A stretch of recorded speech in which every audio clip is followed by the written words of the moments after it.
2024年烂番茄指数100%的长腿外惊悚来袭，该片一经上线便斩获了北美的票房冠军，而参与客串的尼古拉斯凯奇也因此风评逆转。虽然有很多人看到最后略显暴躁，但不得不说这次的恐怖程度非常新颖。废话不多说，我们正片开始。故事发生在美国一个人烟稀少的静谧小镇，女主安娜是一名刚刚入职的小探员，她的表情看起来有些木讷和迟钝，不过在案情推理方面却十分出色。今天是她和同事过来例行巡查，可猛然间让其有了一种类似通灵的感觉，并指出旁边的房子里可能有凶杀案。同事听后感觉莫名其妙，但还是决定去看看怎么回事。然而还未等他走进房子，却突然发生了惨烈的一幕。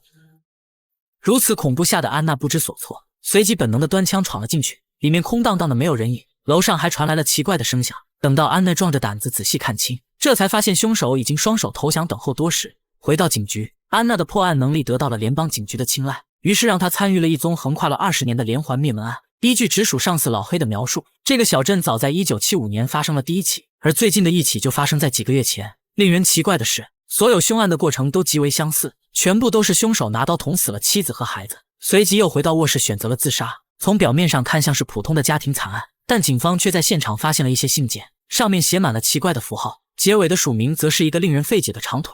因此警方认为幕后的真凶有可能叫长腿，他在20年间连续蛊惑10个家庭发生了惨案。经过分析，所有凶案都有一个不容忽视的共同点，那就是每个家庭都有一个14号过生日的女孩，且每起凶案都发生在女孩的生日当天。随后老黑将安娜带到了自己的办公室，还吐槽警方多年来一直都在追踪此案，可就是无法找到其中的关键线索。如今安娜的破案能力让人叹服，所以也让他看到了一丝希望。接过凶案资料的安娜没有言语，她将所有文档和照片铺在地上，试图在他们之间找到某种关联。然而在思考了许久之后，安娜意识到这根本不可能突破，除非能破译出长腿留下的每一封信。眼见安娜完全没有头绪，老黑又邀请她来到家中散心，并介绍了自己的妻子和女儿。表情呆滞的安娜像是一个木偶，她机械地和老黑的家人打了招呼。几天后，小镇又一次发生了灭门惨案，房子的男主人杀掉了妻子和女儿，然后又返回卧室选择了自杀。周围的邻居都以为他们出去旅游了，但谁曾想这家人竟然全都死了。经过排查，发现女孩的生日是14号，而且现场依然有署名为长腿的信件。很显然，这是第11起与长腿有关的命案。回到警局，安娜先是给妈妈打了一个电话，而只有这样才会让自己心神安宁。原来安娜从小生活在单亲家庭，母亲是她在这世上唯一的亲人。随后来到警局的档案室，安娜决定换个思路重新思考，想到所有的遇害家庭全是基督信徒，那么这背后会不会与撒旦有关呢？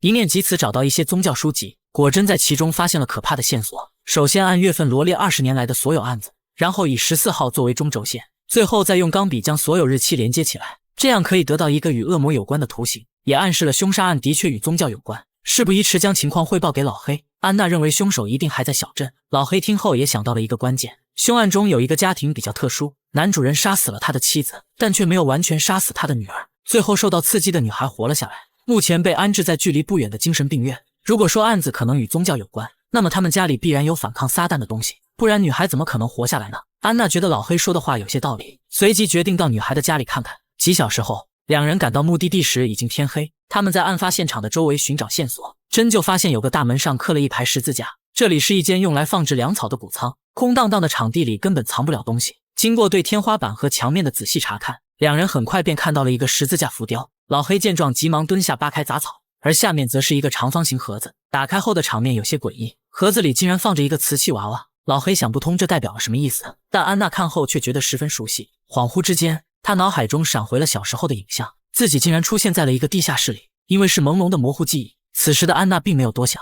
回到警局，老黑让人对娃娃进行了解剖，他们发现这个娃娃的头发是真头发，脑袋里还有一颗圆形的金属球，如果用听诊器聆听的话，金属球里会发出梦一般的奇怪噪音，大家百思不得其解有什么奥秘。特别是安娜，她本就恍惚的眼神显得更加凌乱了。为了搞清楚怎么回事，老黑和安娜又到医院探望了小女孩。本以为受刺激的她会很难沟通，但没想到小女孩的回答却非常清晰。当时的她收到了一个礼物，而那个礼物正是瓷器娃娃。紧接着家人开始变得怪异，先是妈妈在自己身上挥舞刀具，之后又对娃娃一顿发泄。原本开心的父亲突然暴怒，他找了把斧头砍死了神父，最后又把目标转向了妻子。也不知道什么原因，本该被杀掉的小女孩竟然活了下来，不过她从此也变成了一个傻子。此时的案情进行到这里，似乎所有的线索都指向了撒旦。稍后时分，安娜向老黑表达了自己的观点，她认为所谓的凶手应该是一个邪教狂徒，并利用撒旦的魔法来蛊惑世人，因此只有信奉基督的家庭才会中招。老黑听后觉得荒唐又可笑，莫不是这个女孩太累了，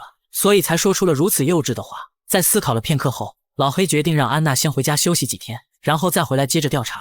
迫于无奈，安娜只好听从了老黑的建议，并去看望了许久未见的妈妈。因为从小生活在单亲家庭，以至于让安娜的性格变得十分孤僻。当看到繁忙的女儿终于回家，母亲显得格外开心。在吃饭的时候，安娜突然想起了自己9岁的生日，随即询问当年是不是有人来过家里。母亲回答说没有人来过，自始始终都是他们母女2人。安娜听后也没有再过多问，在她心里妈妈永远是对的。然而当安娜回到自己的房间，却无意在箱子里翻到了儿时的照片，其中有一张吓得她直接将其扔掉。猛然间也想起了当年的情况，原来在安娜9岁生日时，有一辆车子停在了家的门前。好奇的小女孩拿着相机出门查看，迎面却走来了一个高大的男人。他对着安娜唱了一首生日祝福，还说要送她一个瓷器娃娃。开心的安娜给他拍了一张照片。紧接着母亲听到声音走了过来，她警惕地看着眼前的男人，生怕对方会做出什么出格的举动。刹那之间，醒悟过来的安娜意识到那个男人就是长腿。第二天，安娜急忙找到老黑汇报情况，并请求立即对这个男人进行抓捕。很快警方出动了大量警力，最终在一个路边抓到了想要逃跑的嫌犯。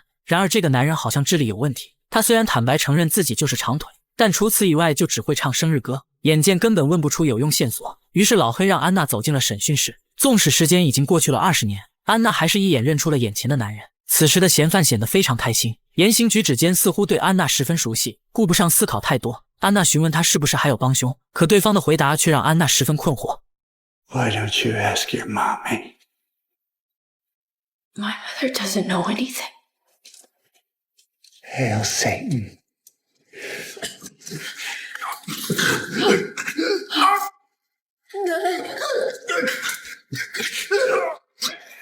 如此瘆人的一幕吓坏了安娜，脑子里尽是回荡着嫌犯刚才的话。为了搞清楚到底是怎么回事，安娜在同事的陪同下回了老家。她感觉母亲一定有事在隐瞒自己，不然20年前的事情为何不说呢？而当安娜走进屋子寻找母亲时，外面的同事却遭遇了不幸。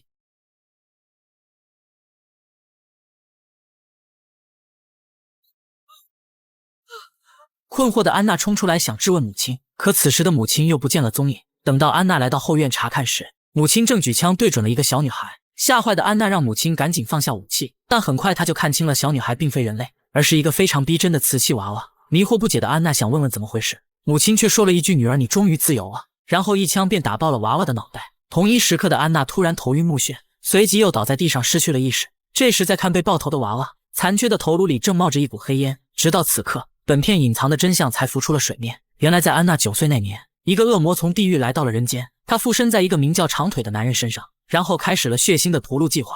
第一次行凶的长腿遇到了安娜，随即送上了一个逼真的瓷器娃娃。意识到不祥的母亲拒绝接受礼物，于是长腿强行将其绑了起来，还明确指出一定会杀了安娜。为了救下自己的女儿，安娜的母亲和长腿做了一个交易，自此以后，长腿会躲在安娜家的地下室里制造娃娃，然后由母亲假扮修女将娃娃送出去。之后每隔一段时间，小镇必然会有在14号过生日的女孩，那么母亲也必然会出现在对方家里。紧接着收到娃娃的家庭会变得暴躁，直至全部献出生命，导致灭门惨案。其实母亲非常痛恨自己的行为，但她也不得不遵守和长腿的协议，因为只有这样才能保证女儿活在世上。恍惚之间，安娜从自家的地下室里醒了过来，而这里正是长腿平时制造娃娃的地方。此时的安娜已经知道了怎么回事，刚才沉沉的梦境告诉了她一切，拖着疲惫的身躯来到楼上，正巧有一通电话打了进来，对方自称是老黑的女儿，她想邀请安娜去参加生日派对。想到今天就是可怕的14号，安娜赶紧走出了房子。她已经猜到此刻的母亲去了哪里，她要立刻去阻止一场新的悲剧。后院的仓库里放着一辆古董车，之前安娜一直不知道这辆车子是谁的，如今才想起是20年前长腿开来的那辆。就这样残破的车子载着年轻的身体，安娜狠踩油门朝着老黑的家奔去。等到抵达的时候，整个天空已经开始变得昏暗。开门的人是老黑，他的妻子也闻声迎了上来，双方的谈话看起来十分正常。老黑还说安娜来得正好，因为女儿的礼物才刚刚拆开，随即将其迎进房间。老黑的表情却突然变得厉害，用力关门后还映射了一个影子。本以为什么事情都没发生，可当安娜来到客厅，这里不仅坐着假扮修女的母亲，而且还看到了母亲送来的瓷器娃娃。安娜见状急忙向老黑解释，她要拆穿母亲就是长腿的傀儡。然而此时的老黑像是变了性情，他怒斥安娜最好不要说话，随即又拉上妻子要去厨房切蛋糕。安娜转头想让母亲赶紧停手，但母亲却说一切都来不及了，自己的灵魂已经卖给了撒旦。此时此刻没人可以阻止悲剧。这时厨房里传来了阵阵惨叫，显然老黑已经残害了妻子。而正当安娜感到惊恐时，浑身是血的老黑从厨房走了出来，他怒吼一声，准备扑向女儿。于是安娜不得不扣动了扳机。见此情形的母亲对此非常愤怒，她想杀掉女孩，完成最后的步骤。被迫无奈的安娜只好开枪，她自然也不想杀了最爱的妈妈。此时整个房子里狼藉一片，但唯独旁边的瓷器娃娃依然淡定。看了一眼死去的母亲，安娜准备带女孩离开，可她临走之前还要再做一件事情，那就是必须打爆娃娃的脑袋。